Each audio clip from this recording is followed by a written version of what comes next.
Under the vast sky, a lone man of God walks a dusty road, his figure a silhouette against the sun. His lips move in silent devotion, a whispered promise carried away by the wind.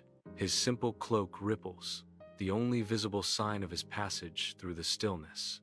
"I will obey your commands, my lord," he vows, his voice a mere breath against the immensity. Wind howls around the man of God, rattling windows and shaking the very foundations. A divine atmosphere fills the room, heavy with an unspoken urgency. The air crackles with unseen energy, the weight of destiny pressing down. A voice booms from the heavens, resonating with power and command. "Go to Bethel, speak against the altar." The voice thunders, an order that brooks no argument. The divine command concludes, "Do not eat, drink, or return the same way." Beneath the sun's glare in Bethel, King Jeroboam stands by the golden altar, his crown gleaming with pride. A weathered man of God steps forth, his voice echoing with divine authority, challenging the idolatrous king. "Thus says the Lord, this altar shall be split apart, and the ashes on it shall be poured out." A deafening crack shatters the air as the altar splits open, as if struck by an unseen force. Ashes and remnants spill onto the ground, fulfilling the prophecy in a display of divine power. The king and his court stand stunned, witnessing the dramatic fulfillment of the man of God's words. Jeroboam, consumed by fury, unleashes a torrent of orders towards the prophet, his face a mask of rage. His arm freezes mid-gesture, a horrifying paralysis gripping him, twisting his features into a silent scream. "Please, prophet, I beg you, pray for me." Jeroboam's desperate plea echoes in the open space. The prophet nods, then closes his eyes, a silent prayer, ascending as he raises his hands towards the heavens. Jeroboam stares, anticipating the movement on his arm. Relief washes over him as feeling returns, his fist clenching in gratitude. Jeroboam gestures, a wide, welcoming motion towards a humble dwelling. His smile gleams, hinting at a hidden agenda, a subtle offer hanging in the air. "Come home with me. Eat and rest," Jeroboam urges, his voice dripping with false generosity. "I will give you a reward," he adds, the unspoken promise of bribery lingering. The prophet stands firm, unwavering in his conviction. "I cannot return," the prophet declares, "nor eat bread or drink water in this place." An old prophet, weathered by time, hears whispers from Bethel, curiosity sparking in his ancient eyes. A flicker of envy darkens his gaze, a shadow passing over his face as he contemplates the news. With practiced motions, he prepares his donkey, the leather protesting with soft creaks under his touch. He mounts, his weathered hands gripping the reins, his gaze set on the distant road.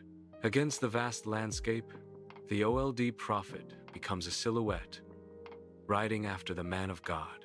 Beneath a sprawling tree, the man of God rests peacefully, sunlight weaving through the leaves. The old prophet approaches, a gentle smile gracing his lips as he extends a welcoming hand. "Come, rest your weary bones," the old prophet says, his voice soft yet resonant. "Share a meal at my home.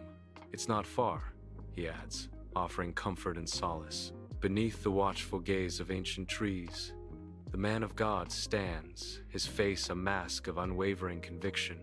A resolute shake of his head emphasizes his stance, his gaze fixed, unyielding to any persuasion. "I cannot," the man of God declares, his voice echoing with divine purpose. God's command is clear. The old prophet steps forward, his eyes gleaming with an intensity that belies his age.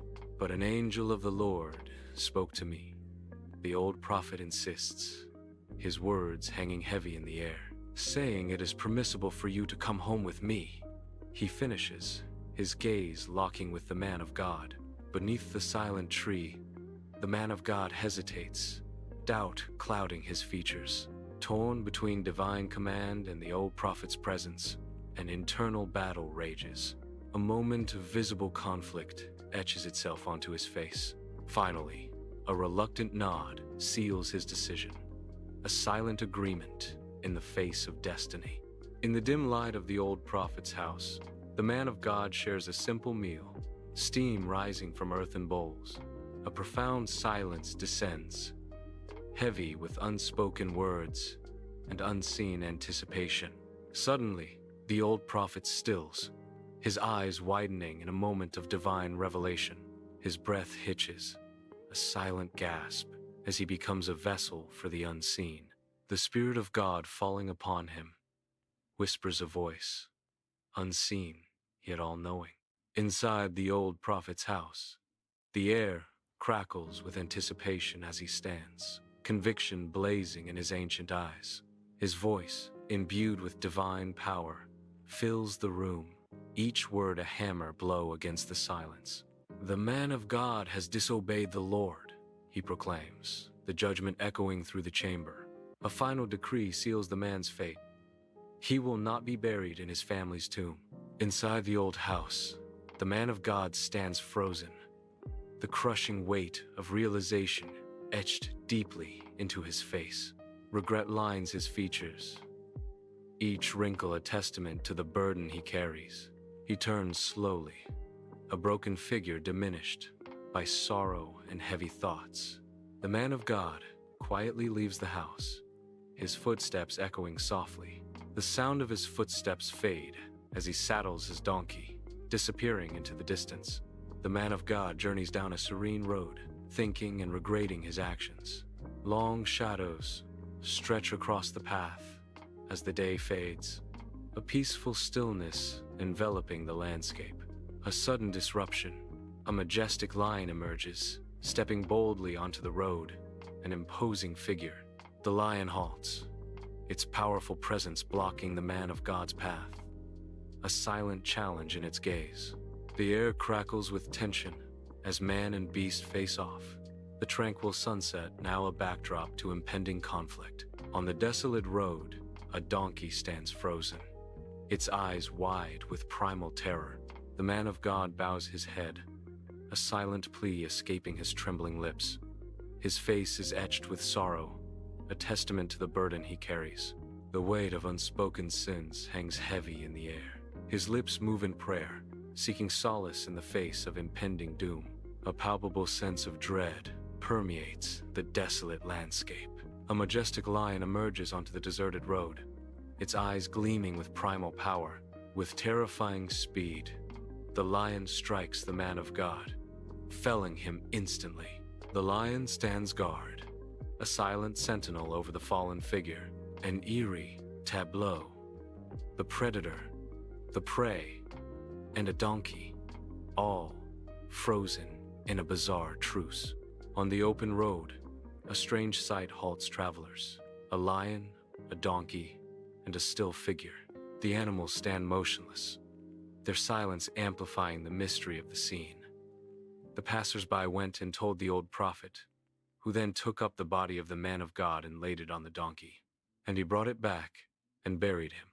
Then he laid his body in his own tomb, and they mourn over him, saying, "Alas, the prophet's body, upright, under the vast sky." A silent testament to divine judgment hangs in the air. God watches and look to see that every word is fulfilled. When God speaks, his voice must be the loudest.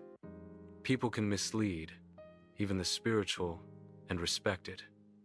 But God's instruction brings life. His direction protects. His voice is our safety. May our families, communities, and nations follow his voice alone. In his guidance, we find wisdom, protection, and peace. Try every spirit.